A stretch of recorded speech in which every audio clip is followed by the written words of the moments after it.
غرباء غرباء غرباء غرباء غرباء غرباء غرباء غرباء کائنات کے اندر بہت سارے اور لوگ بھی اللہ نے پیدا کیے، لیکن ایک وقت آیا 13 شوال جمعے کی نماز کے بعد ایک ایسے انسان کو اللہ تعالیٰ نے 194 ہجری میں پیدا کیا، جس کو آج امام بخاری کے نام سے یاد کیا جاتا ہے۔ ابو عبداللہ محمد بن اسماعیل بن ابراہیم بن مغیرہ بن بردزبہ الجعفی۔ اللہ تعالیٰ نے بعض لوگوں کو صرف دین کی خدمت کے لیے پیدا کیا ہوتا ہے۔ امام فربری فرماتے ہیں، محمد بن یوسف بن مطر بن صالح بن بشر الفربری، مجھے ابو حاتم وراق البخاری نے کہا، میں نے امام بخاری سے سنا، الہمت حفظ الحدیث وانا فی الکتاب، مجھے اللہ تعالیٰ نے حدیث کو یاد کرنے کا شوق دے دیا۔ میں ابھی تختی لکھا کرتا تھا، میں اس وقت معمولی کتابت کیا کرتا تھا۔ قلت وکم اتی علیک اذاک، یہ تو بتائیے آپ کی عمر کتنی تھی؟ قال 10 سنین، میں 10 سال کا تھا اور مجھے حدیث حفظ کرنے کا ذوق میرے اندر اللہ نے رکھا تھا۔ اور کتنی حدیثیں یاد تھی؟ 11 سال کی عمر میں امام علامہ داخلی کی کلاس میں پہنچے۔ علامہ داخلی کا ایک نام تھا، پڑھاتے پڑھاتے علامہ داخلی کہتے ہیں، سفیان عن ابی الزبیر عن ابراہیم۔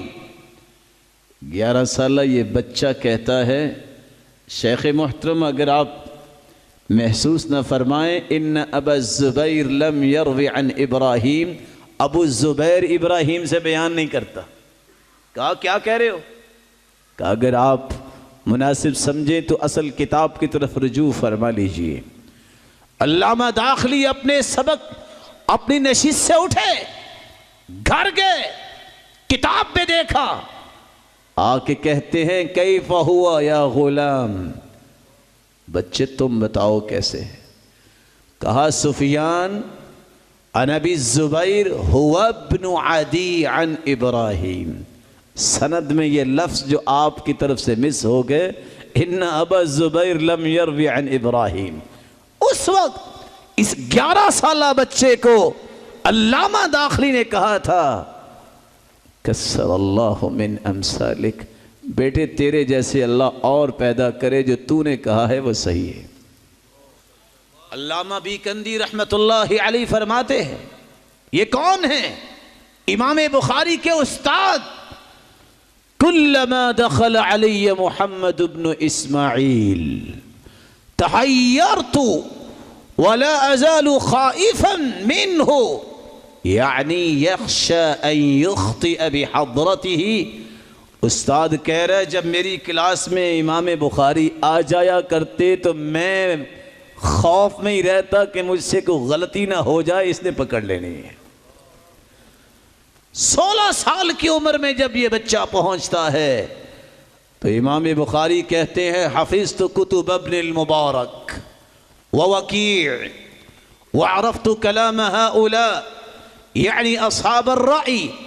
16 سال کی عمر میں امام بخاری نے عبداللہ بن مبارک کی کتابیں، امام وکیع کی کتابیں ازبر یاد کر لی تھی، اور کہتے ہیں میں اصحاب رائے کے ہیج پیج بھی پہچان چکا تھا کہ یہ کرتے کیا ہے۔ اور حیرانگی کی بات یہ ہے، ابو بکر الکلوزانی کہتے ہیں، میں اس بندے کو دیکھ کے پریشان ہوں، ما رأیت مثل محمد بن اسماعیل، میں نے آج تک محمد بن اسماعیل بن ابراہیم البخاری جیسا نہیں دیکھا۔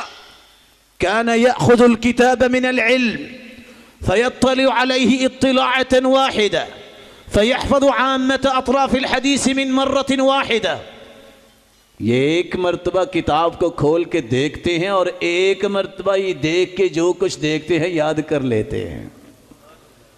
18 سال کی عمر میں امام بخاری رحمت اللہ علیہ فرماتے ہیں صنفت قضايا الصحابہ والتابعین وكنت اكتبه في الليالي المقمرة۔ 18 سال کی عمر میں صحابہ کرام کے فیصلے، تابعین کے فیصلوں پر مشتمل کتاب لکھی، اور روشنی کے نیچے نہیں، کہتے ہیں رات کی تاریکی میں چاند کی روشنی میں بیٹھ کے میں نے یہ کتاب لکھی۔ وَقَلَّ اسْمٌ فِي التَّارِيخِ إِلَّا وَلَهُ عِنْدِي قِصَّةٌ إِلَّا أَنِّي خَشِيتُ أَن يَطُولَ الْكِتَابِ۔ کوئی ایسا تاریخ کا قصہ نہیں ہے صحابہ کرام اور تابعین کا جس کے بارے میں میں نہ جانتا ہوں، لیکن میں نے طوالت کے ڈر سے کتاب کو مختصر لکھا ہے۔ امام بخاری رحمت اللہ علیہ محمد بن سلیمان ازہر السجستانی بیان کرتے ہیں کنت فی مجلس سلیمان بن حرب والبخاری معنا يسمع ولا يكتب۔ ہم سلیمان بن حرب کی کلاس میں تھے اور امام بخاری ہمارے ساتھ تھے، ہم لکھتے تھے، امام بخاری لکھتے نہیں تھے، سنتے تھے۔ اور بسا اوقات روایات بتاتی ہیں کہ اپنے ہاتھ سے انگلی کے ساتھ لکھتے تھے اور ہاتھ خالی ہے۔ کہنے والے نے کہا ما لہو لا یکتب، اس کو کیا مسئلہ، یہ کیوں نہیں لکھتا؟ جواب دینے والے نے کہا یرجع الی بخارا ویکتب من حفظہ، جو سن رہا ہے وہ یہاں لکھا جا رہا ہے، گھر جا کے ساری لکھ لے گا۔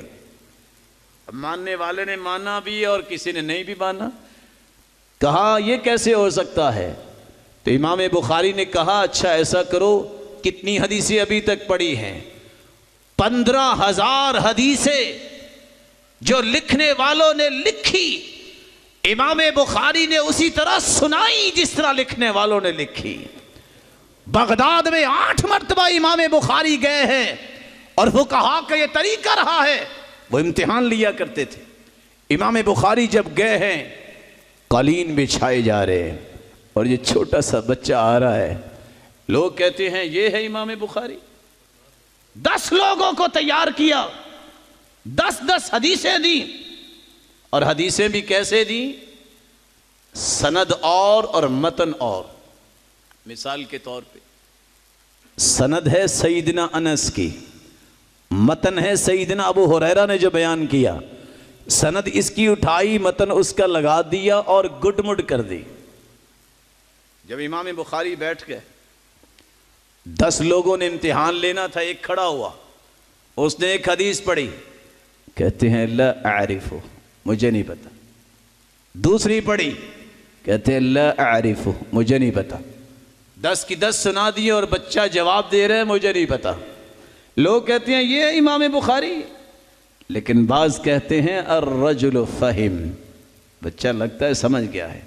100 کی 100 حدیثیں بیان ہوئی، پھر امام بخاری کھڑے ہو گئے، کہتے اما حدیثک الاول فقلت کذا فہو کذا واما حدیثک الثانی فقلت کذا فہو کذا۔ پہلے 10 حدیثیں تم نے سنائی تھی، کھڑے ہو جاؤ۔ پہلی حدیث تو نے اس طرح پڑھی، وہ اس طرح نہیں، وہ اس طرح ہے۔ 100 کی 100 حدیثیں سنائی، غلط بھی اور صحیح بھی۔ ابن حجر جب یہ واقعہ نقل کرتے ہیں تو کیا لکھتے ہیں؟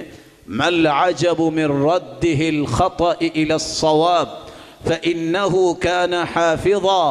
ہمیں تعجب اس بات پہ نہیں ہے کہ امام بخاری نے 100 حدیثیں صحیح سنا دی، بل العجب من حفظه للخطأ على ترتیب ما القوه من مرة واحدة۔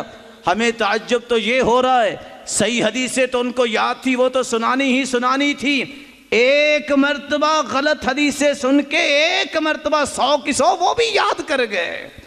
اللہ تعالیٰ نے اتنا حافظہ دیا تھا۔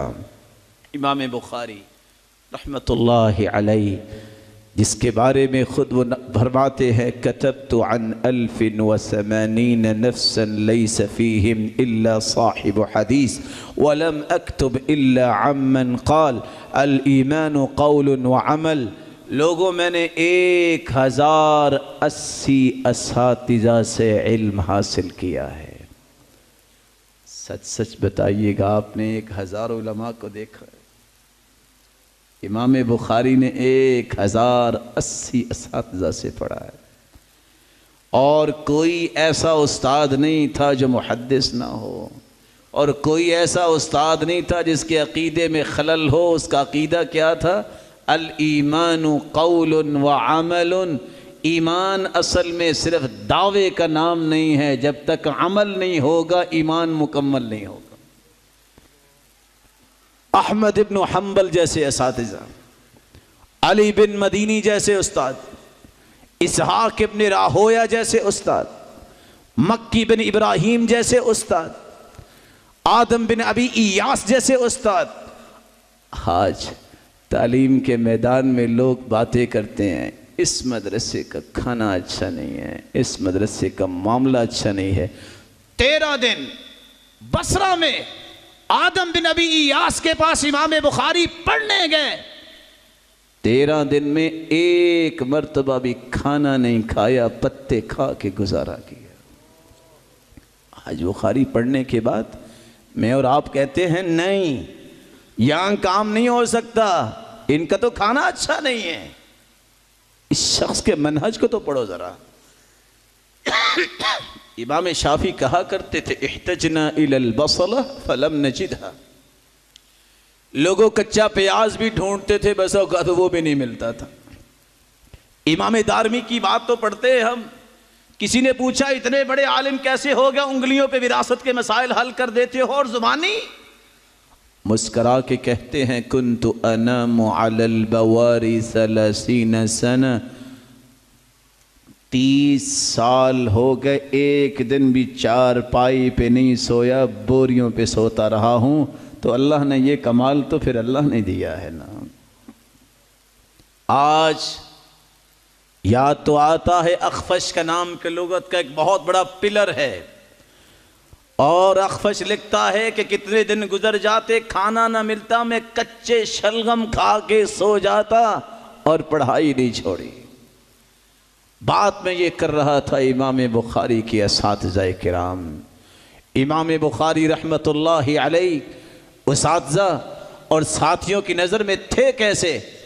واحد علی بن مدینی استاد ہیں جس سے امام بخاری خوف کھاتے تھے، اور علی بن مدینی کہتے ہیں لم یر البخاری مثلا. امام بخاری تو ایسے ہی مجھے ڈر رہا ہے، اس نے بھی اپنے جیسا دنیا میں نہیں دیکھا ہوگا. لم یر البخاری مثلا. بخاری جیسا انسان ابھی تک ہم نے دیکھا ہی نہیں. رسول اللہ صلی اللہ علیہ وسلم کے فرامین کو جمع کرنے والا امام بخاری، جس کے بارے میں امام احمد بن حنبل نے کہا تھا ما اخرجت خراسان مثل محمد ابن اسماعیل البخاری. خراسان کی سرزمین نے امام بخاری جیسا جنا ہی نہیں. اور رجاء ابن رجاء کہا کرتے تھے وآیۃ من آیت اللہ کانت تمشی علی ظہر الارض. یہ تو اللہ کی نشانی تھی جو زمین پہ چلتی پھرتی نظر آتی تھی. اور بندار بن بشار کہا کرتے تھے ہوا فقیہ ہذہ الامہ، اس امت کا سب سے بڑا فقیہ ہے تو امام بخاری ہے. ابن خزیمہ کہا کرتے تھے ما رأیت تحت عدیم السماء مثل محمد ابن اسماعیل. میں نے محمد بن اسماعیل جیسا کوئی حافظ حدیث دنیا میں نہیں دیکھا. اللہ تعالیٰ نے اس شخص کو کمال اتنا دیا کہ فلاس نے یہ کہہ دیا کل حدیث لا يعرفه البخاری فلیس بحدیث. جو حدیث امام بخاری کو نہیں آتی وہ حدیث نہیں ہو سکتی. اس امام بخاری نے اپنی کلاس میں بیٹھے استاد اسحاق بن ابراہیم اس کی ایک بات سنی جب اس نے اپنے شاگردوں سے کہا لو جمعتم کتابا مختصرا لصحیح سنت رسول اللہ صلی اللہ علیہ وسلم. ہے کوئی تم میں سے جو صحیح احادیث کو جمع کر دے۔ امام بخاری کہتے ہیں میں نے عزم کر لیا کہ یہ کام میں کروں گا۔ سو گئے، خواب آئی، خواب تعبیر کرنے والوں کو بیان کرتے ہیں کہ میں نیند میں تھا، وَكَأَنِّي وَاقِفٌ بَيْنَ يَدَيْ رَسُولِ اللَّهِ صلی اللہ علیہ وسلم، میں نے اللہ کے رسول کو خواب میں دیکھا، میں ان کے سامنے کھڑا ہوں، بِيَدِي مِرْوَحَةٌ، میرے ہاتھ میں پنکھا ہے، أَزُبُّ بِهَا عَنْهُ، اور میں پنکھے سے ہوا دے رہا ہوں۔ تو تعبیر کرنے والوں نے تعبیر کی، أَنْتَ تَذُبُّ عَنْهُ الْكَذِبِ، آپ سے اللہ وہ کام لینے والا ہے کہ آپ اللہ کے رسول سے جھوٹ کو دور کر دیں گے۔ تو امام بخاری کہتے ہیں یہ وہ بات تھی جس نے میرے دل کو اور مضبوط کر دیا، تو میں نے صحیح احادیث کو جمع کرنا شروع کیا۔ اس کی پلاننگ، اس کا ماسٹر پلان بنانے کے لیے، اس کا خطہ بنانے کے لیے اور اس کے بنیادی ڈھانچہ بنانے کے لیے جس جگہ کا اختیار کیا، روضۃ من ریاض الجنہ، ریاض الجنہ میں بیٹھ کے پلاننگ کی، 16 سال کے اندر امام بخاری نے صحیح بخاری کو جمع کیا۔ اور ابو علی غسانی فرماتے ہیں امام بخاری کہا کرتے تھے خرجت الصحیح من 600,000 حدیث، 6 لاکھ حدیثوں کا میں نے یہ خلاصہ صحیح بخاری میں جمع کیا ہے۔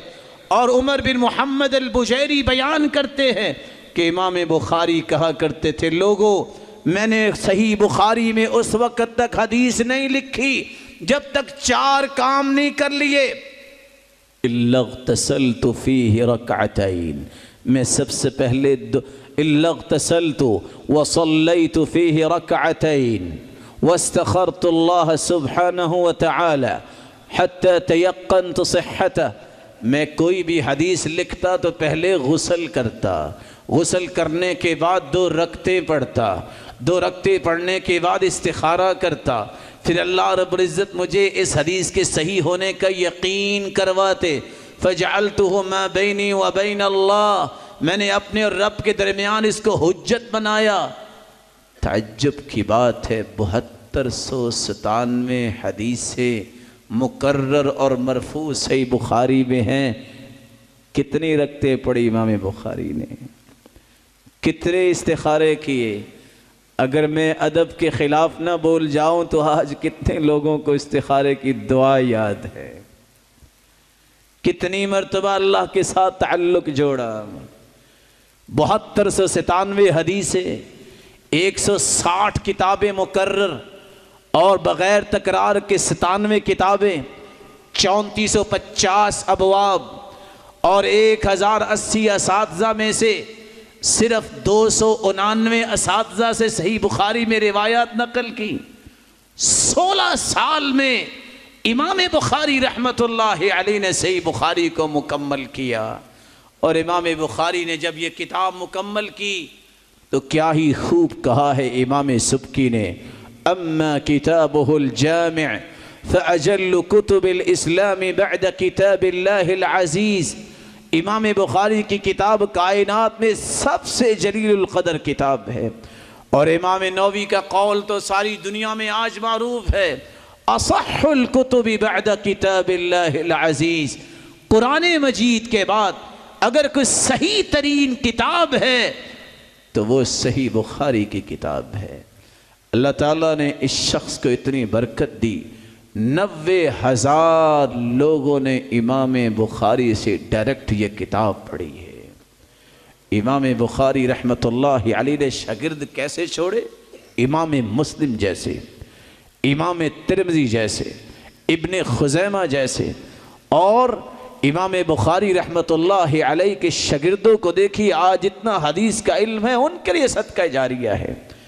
امام بخاری رحمت اللہ علیہ یہ کتاب عظیم کس طرح ترتیب دی 16 سال میں اپنی بات تو ختم کرنا چاہتا ہوں اور چند نکات آپ کے سامنے رکھنا چاہتا ہوں۔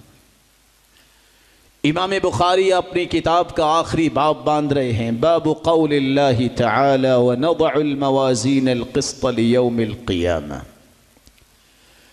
اللہ تعالیٰ کا یہ نظام ہے، جو نیکی اور بدی انسان کرتا ہے وہ لکھی جا رہی ہے۔ قیامت کو ہر چیز کا وزن ہوگا اور اللہ ترازو قائم فرمائیں گے۔ صحابی بیان کرتے ہیں ترازو قائم ہوگا جبریل کے ذریعے، اتنا بڑا ترازو جس کے 2 پلڑے ہوں گے۔ لو وضعت السماوات والارض ومن فیہن فی کفۃ لوسعتہن، اگر 7 آسمان 7 زمینیں 14 کے 14 طبق ایک پلڑے میں رکھ دیے جائیں تو ایک پلڑا بھی بھرے گا نہیں۔ قیامت کے دن انسان کے اقوال بھی تولے جائیں گے، اس کے اعمال بھی تولے جائیں گے، اس کا خود کا وزن بھی ہوگا، اس کے نیکیوں کے رجسٹر بھی تولے جائیں گے۔ رسول اللہ صلی اللہ علیہ وسلم کا فرمان ہے والحمدللہ تملأ المیزان۔ لوگوں، جو الحمدللہ کہہ دیتا ہے قیامت کے دن ترازو کے دونوں پلڑے نیکیوں سے بھر جائیں گے، اعمال بھی تولے جائیں گے۔ اثقل شیء فی میزان العبد الخلق الحسن، سب سے بھاری بھرکم چیز جو میزان میں تولی جائے گی، جس کا وزن سب سے زیادہ ہوگا، انسان کا اچھا اخلاق ہے۔ انسان خود بھی تولا جائے گا، لیکن یہ قطعاً نہ سمجھیے گا کہ جتنا موٹا ہوگا اتنا وزن زیادہ ہوگا، نہیں، یہ وزن نیکیوں کی وجہ سے ہوگا۔ حدیث کہتی ہے اِنَّهُ لَيَأْتِ الرَّجُلُ الْعَظِيمُ السَّمِينُ لَا يَزِنُ عِنْدَ اللَّهِ جَنَاحَ بَعُوضَةٍ، موٹا تازہ انسان قیامت کو لایا جائے گا، اس کا وزن کیا جائے گا، مچھر کے پر جتنا بھی اس کا وزن نہیں نکلے گا۔ اور اس کے مقابلے میں عبداللہ ابن مسعود رضی اللہ تعالی عنہ جب درخت پہ چڑھے اللہ کے رسول صلی اللہ علیہ وسلم کے لیے مسواک اتارنے کے لیے، باریک پنڈلیاں ہوا کی وجہ سے کانپنے لگ گئیں، صحابہ مسکرانے لگ گئے۔ آپ نے فرمایا مما تضحکون او من دقت ساقی والذی نفس محمد بیدی انہما اسقل فی المیزان من جبل احد، تم اس کی باریک پنڈلیوں کو دیکھ کے مسکرا رہے ہو؟ اللہ کی قسم جس کے ہاتھ میں میری جان ہے، قیامت کے دن یہ پنڈلیاں احد پہاڑ سے بھی وزنی ثابت ہوں گی۔ انسان کے رجسٹر بھی تولے جائیں گے جن میں نیکیاں لکھیاں جا رہی ہیں۔ یہ نیکیاں جس چیز میں لکھی جا رہی ہیں ان کا وزن ہوگا، 99 رجسٹر پھیلا دیے جائیں گے، مد البصر، جہاں تک انسان کی نظر جائے گی، ایک بندے کی کوئی نیکی نہیں نکلے گی۔ اللہ فرمائیں گے تلاش کرو، فرشتے کہیں گے ایک بطاقہ، ایک چھوٹے سے کارڈ پہ لا الہ الا اللہ لکھا ہے، فرمایا اس کا بھی وزن کرو۔ فَتُوضَعُ الْبِطَاقَةُ فِي كِفَّةٍ، رجسٹر برائیوں کے ایک طرف ہے، لا الہ الا اللہ دوسرے پلڑے میں ڈالا جائے گا۔ فَطَاشَتِ السَّجِلَّاتِ، یہ لا الہ الا اللہ کا کلمہ بھاری ثابت ہوگا اور گناہ جو ہیں وہ اٹھ جائیں گے۔ رسول اللہ صلی اللہ علیہ وسلم نے فرمایا اس لیے جس کی نیکیاں زیادہ ہوگی وہ تو جنت میں گیا، جس کی برائیاں زیادہ ہو جائیں گی وہ جہنم میں گیا۔ کچھ ایسے لوگ ہیں جو بغیر حساب کے جنت میں جائیں گے، اور کافر بغیر حساب اور وزن کے جہنم میں جائیں گے۔ فَلَا نُقِيمُ لَهُمْ يَوْمَ الْقِيَامَةِ وَزْنًا، امام کرمانی رحمۃ اللہ علیہ فرماتے ہیں، امام بخاری نے یہ باب باندھا ہے، أَنَّهُ وَضَعَ كِتَابَهُ قِرْطَاسًا وَمِيزَانًا يُرْجَعُ إِلَيْهِ، اور یہ اشارہ دینا چاہتے ہیں میری کتاب بھی ایک ترازو ہے، یہ بھی مقیاس اور میزان ہے، کسی نے علم کو تولنا ہو تو اس میزان سے تولے۔ اس لیے امام بخاری رحمۃ اللہ علیہ نے اس کتاب میں ہر قسم کا وزن کیا ہے، نیت کا وزن کیا، عقل و دانش کا وزن کیا، فکر کا وزن کیا، طاقت کا وزن کیا، محبت و نفرت کا وزن کیا۔ کس طرح؟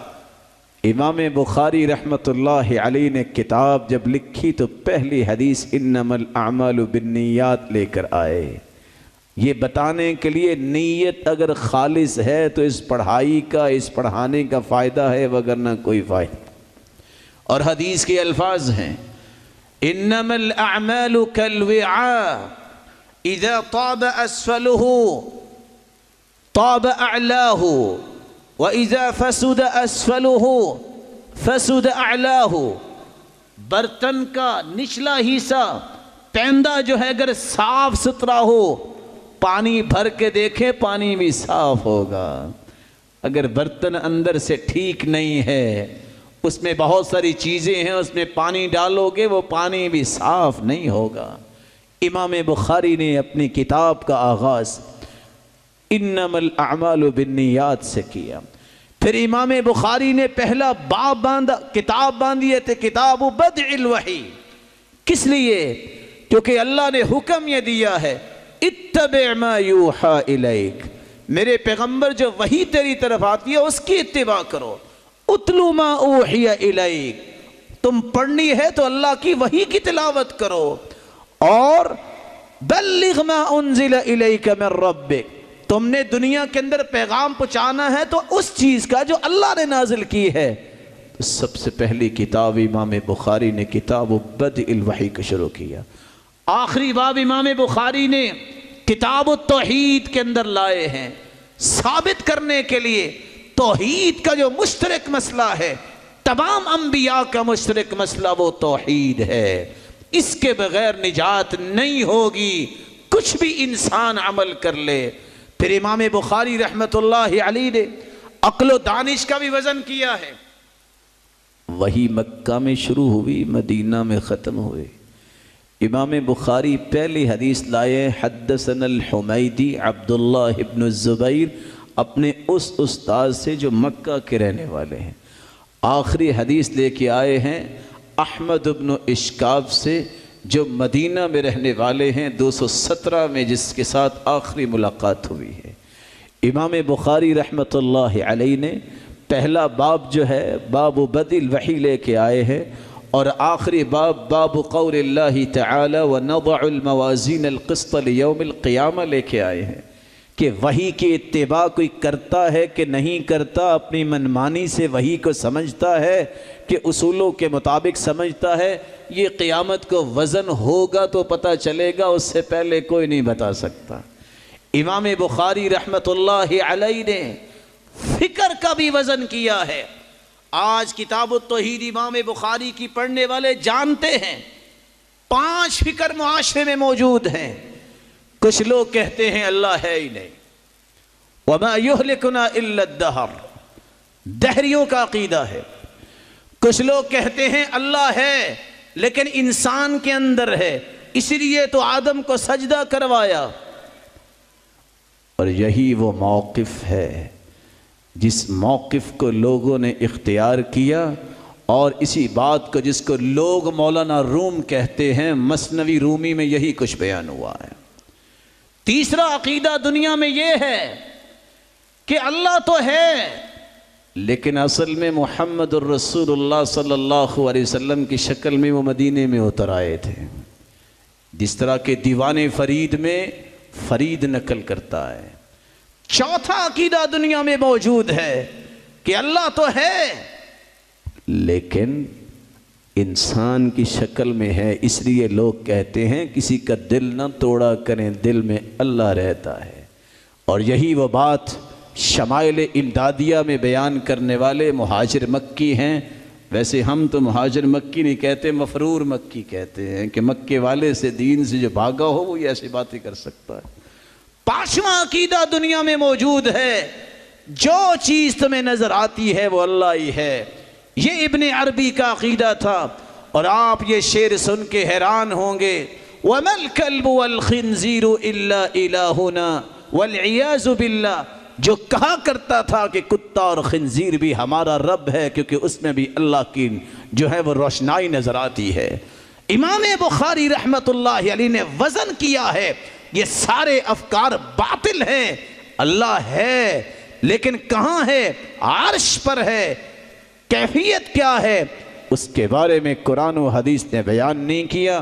اتنا بتایا ہے الرحمن علی العرش استوى، اللہ عرش پر مستوی ہے، ای علا وارتفع۔ صحیح بخاری پڑھنے والے جانتے ہیں استوا کا ترجمہ ابو العالیہ نے جو لکھا ہے، امام بخاری نے علا وارتفع، جیسے اس کی شان کو لائق ہے وہ اس طرح بلند ہے، وہ مخلوق سے جدا ہے۔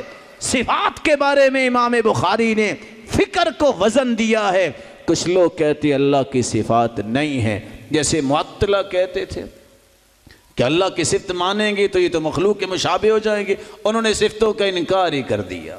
کسی نے کہا صفات تو ہیں لیکن ویسے ہی ہیں جیسے انسانوں کی ہے، مشبہہ کا یہی عقیدہ تھا۔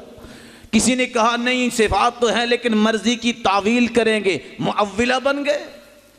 کسی نے کہا کہ ان صفات سے اپنے مقصد کی باتیں نکالو، الہاد کی بات ان سے نکلی۔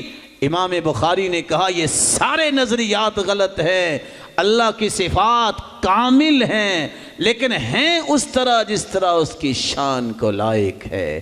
چونٹی کا بھی پاؤں ہے، ہاتھی کا بھی پاؤں ہے، دونوں میں کوئی مماثلت نہیں، تو مخلوق اور خالق کی صفات کیسے ایک جیسی ہو سکتی ہیں؟ ایک ہی وقت میں ایک ہی پیٹ سے توأم جڑواں بچے نکلنے والوں کے اعضاء بھی ایک جیسے نہیں ہوتے، عادات بھی ایک جیسی نہیں ہوتی، تو خالق و مخلوق ایک جیسے کیسے ہو سکتے ہیں؟ امام بخاری رحمۃ اللہ علیہ نے جو بہت بڑا اور آخری پیغام دیا ہے اس کتاب میں کہ مسلمانوں اپنی محبت اور نفرت کا وزن کرو۔ نفرت صرف عصبیت کی بنیاد پر نہیں، تعصب اور دشمنی کی بنیاد پر نہیں، محبت حسن عقیدت کی بنیاد پر نہیں، دلائل کی روشنی میں اپنی محبت کو قائم کرو، دلائل کی روشنی میں کسی سے نفرت کرو۔ امام بخاری نے کیسے اس کا اظہار کیا؟ یہ نئے پڑھنے والوں سے میں ادباً گزارش کروں گا، جب بندہ نیا پڑھتا ہے نا تو اس کا کرنٹ بڑا تیز ہوتا ہے، بڑے فتوے لگاتا ہے، لیکن مزاج امام بخاری کا لے آؤ، صرف ایک باب کتاب الجمعہ کو کھول لو۔ احناف یہ کہتے ہیں جمعہ وہاں ہوگا جہاں بازار ہو، عدالت ہو، شہر ہو۔ امام بخاری کا مزاج کیا ہے جو میں سمجھانا چاہتا ہوں؟ نہ انہوں نے کوئی برا بلا کہا، نہ انہوں نے وقت ضائع کیا، آرام سے ایک باب باندھا، باب الجمعۃ فی القرى والمدن۔ جمعہ شہر میں بھی ہو سکتا ہے، دیہات میں بھی ہو سکتا ہے، اور ساتھ روایت نقل کر دی، ان اول جمعۃ جمعت بعد مسجد رسول اللہ صلی اللہ علیہ وسلم فی مسجد عبد القیس بجواسہ من البحرین۔ سب سے پہلا جمعہ رسول اللہ صلی اللہ علیہ وسلم کی مسجد کے بعد جواسہ بستی میں بحرین کے اندر جمعہ پڑھایا گیا۔ کوئی اختلاف پیدا ہوا؟ اپنے ممبر و محراب کو آلودہ مت کرو، اپنے منہج کو اگر منتقل کرنا چاہتے ہو یہ منہج اختیار کرو۔ باپ باندھا، حدیث پیش کر دی اور خاموش ہو گئے۔ لڑائی نہیں، فساد نہیں، بدامنی نہیں، فتوے بازی نہیں، مثبت سوچ کو پیش کرو۔ مالکیہ نے کہہ دیا کہ ہر بندے پہ جمعہ فرض ہے۔ امام بخاری نے آرام سے ایک باب باندھ دیا، باب الرخصہ ان لم یحضر الجمعہ۔ رخصت ہے، جمعہ نہیں پڑھ سکتا، اور ساتھ حدیث کیا پیش کی؟ نہ بچے پہ جمعہ فرض ہے، نہ عورت پہ فرض ہے، نہ غلام پہ فرض ہے، نہ ہی بیمار اور مسافر پہ فرض ہے۔ اور عبداللہ بن عباس کی حدیث پہ لے آئے کہ جب بارش ہو جائے تو گھر میں نماز پڑھ لیا کرو۔ جھگڑا نہیں کیا۔ شوافے کہنے لگے جب تک 40 لوگ مسجد میں نہ بیٹھے ہوں جمعہ ہی نہیں ہوتا۔ اور میں یہ قول کبھی کبھی پڑھ کے ہنستا ہوں، ہمارا تو آج کسی کا جمعہ نہیں ہوگا، 40 تو نہیں آتے پہلی اذان کے، کیوں جی آتے ہیں جی۔ امام بخاری نے باب باندھا، باب اذا نفر الناس عن الامام فصلاة الامام ومن بقی جائزہ۔ اگر لوگ امام کو چھوڑ کے چلے جائیں تو جو بندے امام کے ساتھ ہوں گے جمعہ ہو جائے گا، اللہ کے رسول خطبہ دے رہے تھے، صحابہ بیٹھے تھے اور صرف 12 صحابہ سامنے تھے، اللہ کے رسول نے جمعہ پڑھایا۔ اگر اللہ کے رسول کا جمعہ نعوذ باللہ اس پہ کسی کو شک ہے تو پھر ہی کوئی بات کرے، اگر وہ جمعہ ہو گیا ہے تو 40 سے کم لوگوں پہ بھی جمعہ ہو سکتا ہے۔ جھگڑا نہیں کیا۔ حنابلہ نے یہ کہا کہ جمعے کا وقت زوال سے پہلے ہے، امام بخاری نے جھگڑا نہیں کیا، باب باندھ دیا، باب وقت الجمعہ اذا زالت الشمس، جمعے کا وقت ہے جب سورج زائل ہو جائے۔ اس منہج کی حفاظت کرو، زندگی کے اندر ہمیشہ چین پاؤ گے اور معاشرے کے اندر بھی چین پیدا کرو گے۔ اور اگر آپ نے ان اصولوں کو چھوڑا تو یاد رکھنا یہ وائلنس آپ کی دعوت کو بھی برباد کرے گا اور آپ کے مشن کو بھی خراب کرے گا۔ امام بخاری رحمت اللہ علیہ مسلمانوں کو یہ اصول سمجھا رہے ہیں۔ اب اتفاق سے امام بخاری نے ایک باب باندھا ہے، باب حکم المفقود فی اہلہ و مالہ۔ طاقت کا بھی وزن کیا، انسان کی طاقت تو محدود ہے نا۔ جس عورت کا خامن فوت ہو جائے تو احناف کہتے ہیں جب بندہ 120 سال کا ہو جائے، مثال کے طور پہ اس کی 20 سال کی شادی ہوئی تھی، گم ہو گیا، تو عورت 100 سال انتظار کرے، اس وقت 120 سال ہو جائیں گے اس کے خامن کے، تو پھر اس کو نکاح آگے کرنے کی اجازت ہے۔ ٹھیک ہے، ویسے ہو سکتا ہے نا 120 سال کی عورت کی شادی۔ اور کیوں انہوں نے کہہ دیا؟ کہتے جی آیتیں تو صرف احکام کی 500 ہیں اور حدیثیں اگر جمع کرے تو 2000 بنتی ہیں، مسئلے ہمارے زیادہ ہیں اور ہمارے پاس دلائل تو 2500 ہیں سارے۔ اچھا پھر اس کی کیا دلیل ہے جو آپ نے 120 سال کی شرط لگائی ہے؟ کہتے ہیں لگتا ہے ایسے ہی ہے، دلیل کی بات مت پوچھا کرو، آپ نا کتاب پڑھ لو۔ جی کون سی کتاب ہے جو قرآن کے مقابلے میں آگے اور حدیث کے مقابلے میں؟ کہتے ہیں الحیلۃ الناجحہ للحلیلۃ العاجزہ۔ یہ آپ اشرف علی تھانوی کی کتاب پڑھ لو۔ میرے بھائی وہ تو کوئی عالم ہوگا، کوئی نیک شخص ہوگا، اللہ کے رسول کی کوئی بات بتاؤ۔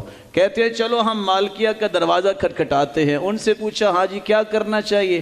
کہتے ہیں 4 سال انتظار کر لے، اس کے بعد شادی کر لے۔ اس کی کیا دلیل ہے؟ دلیل نہیں پوچھتے ہوتے، بس بات مانتے ہوتے ہیں۔ امام بخاری نے یہ سارے جھگڑے سنے تھے، جھگڑا پھر بھی نہیں کیا، آرام سے باب باندھا، باب حکم المفقود فی اہلہ و مالی، اور ساتھ کیا پیش کیے؟ یزید مولا منبعث کی روایت لائے کہ اگر گری پڑی چیز مل جائے 1 سال تک اعلان کرو، اگر کوئی لینے آ جائے تو ٹھیک، وگرنہ اس شرط پہ استعمال کر سکتے ہو کہ جب بھی آئے گا میں اسے واپس کروں گا۔ اور پھر امام زہری کا فتویٰ نقل کیا، پھر عبداللہ بن مسعود کی روایت لائے کہ پہلی صف میں اگر کوئی جہاد کر رہا ہے گم ہو جائے تو 1 سال انتظار کیا جائے گا۔ لونڈی کا مالک گم ہو گیا، 1 سال کے بعد انہوں نے اس کی قیمت صدقہ کر دی۔ امام بخاری نے دلائل پیش کیے ہیں، جھگڑا نہیں کیا، اپنے اندر احترام، اپنے اندر نرمی، اپنے اندر وقار نہیں چھوڑا، کبھی بھی اپنی سطح کو نیچے نہیں لے کے آئے، سچا ثابت ہونے کے لیے بحث نہیں کیا کرتے۔ امام شافعی کہا کرتے تھے ما ناظرت الا لتبیین الحق، میں نے آج تک مناظرہ کیا ہے تو حق کو ثابت کرنے کے لیے، اور جب بھی میں نے دیکھا ہے کہ جو دلائل کو پیش کرتا ہے وہ میرے اوپر غلبہ پا لیتا ہے، میرے دل میں اس کی محبت آتی ہے، جو قرآن و حدیث کے دلائل کو توڑتا ہے میری آنکھوں سے اس کی قیمت گر جاتی ہے۔ اور وہ کہا کرتے تھے جو اس لیے دلائل کو تروڑتا مروڑتا ہے کہ میں جیت جاؤں، وَهَذَا دَلِيلٌ عَلَى خِسَّةِ عَقْلِهِ وَحُمْقِ، یہی کسی احمق کی دلیل ہوتی ہے اور اس کے بے وقوفانہ حرکت کی دلیل ہوتی ہے، اس کو قرآن و سنت کی بلندی پسند نہیں ہے، وہ اپنی شخصیت کو آگے لانا چاہتا ہے۔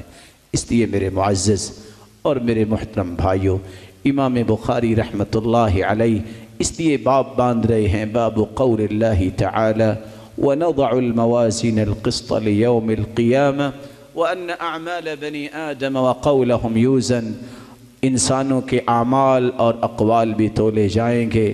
مجاہد ابن جبر جو 102 کو فوت ہوئے ہیں، ہمارے سامنے جتنی تفسیر ہے سب سے اوتھینٹک تفسیر مجاہد ابن جبر کے طریق سے آئی ہے۔ اس شخص نے 3 مرتبہ ایک ایک آیت کر کے قرآن مجید کی تفسیر عبداللہ ابن عباس سے پڑھی تھی، اور یہ دعا کیا کرتے تھے اللہ سجدے میں موت دینا۔ اللہ نے ان کی یہ دعا بھی قبول فرمائی۔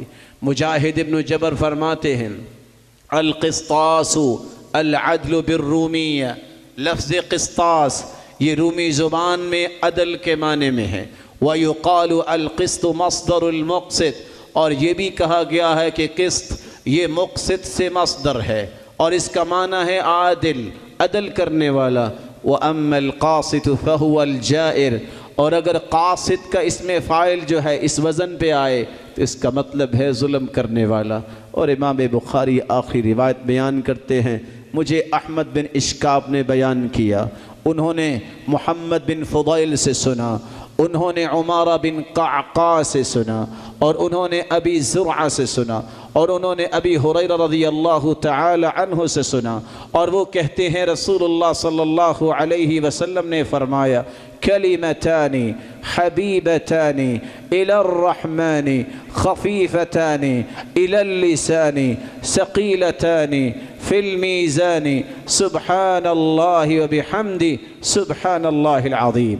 کلمتان حبیبتان الی الرحمن، 2 کلمے اللہ کے ہاں بہت پیارے ہیں، خفیفتان علی اللسان جو زبان پہ بھی بہت ہلکے ہیں، ثقیلتان فی المیزان جو ترازو میں بہت بھاری ہوں گے، سبحان اللہ وبحمدہ سبحان اللہ العظیم۔ اور وہ کلمات کون سے ہیں؟ سبحان اللہ وبحمدہ سبحان اللہ العظیم۔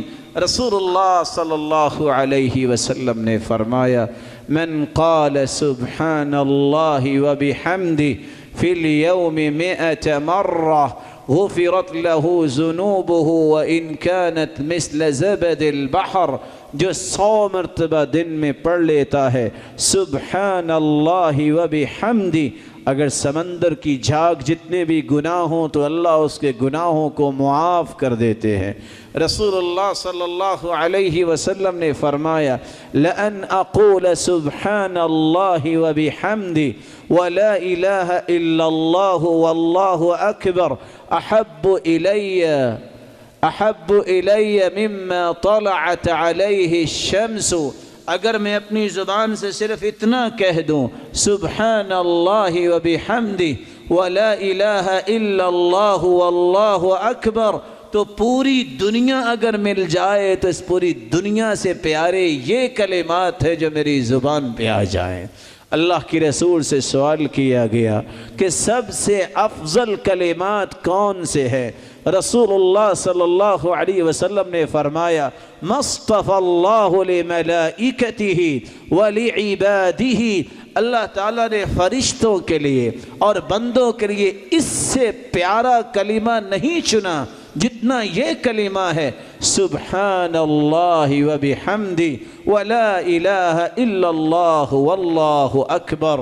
اللہ رب العزت ہمیں ذکر کی توفیق نصیب فرمائے۔